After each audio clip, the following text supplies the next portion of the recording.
बहलदार दुई शिक्षक स्मृतिपाणी और सुबोध साहू संबर्धित। बहलदा ब्लॉक अंतर्गत झराडीही सरकारी उच्च माध्यमिक विद्यालय अध्यक्ष तथा जिला जूनियर रेडक्रॉस अधिकारी स्मृतिरंजन पाणी और जारीटांडी उच्च विद्यालय विज्ञान शिक्षक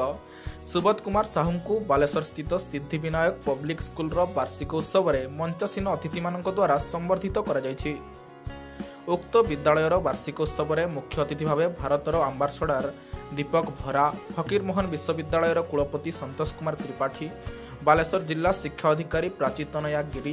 कोरापुट जिला शिक्षा अधिकारी डॉक्टर प्रशांत कुमार महांती और विद्यालय अध्यक्ष सुधांशु पंडा प्रमुख उपस्थित रही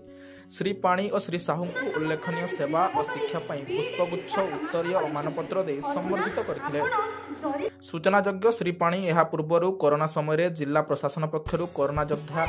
लाइफ सर्वे और सम्मान प्राथमिक चिकित्सा सम्मान प्रभृति पाई जिला और राज्य सरकार पक्षर संबर्धित होती। एही अवसर में श्री पाणी और श्री साहू सिद्धिविनायक पब्लिक स्कूल अध्यक्ष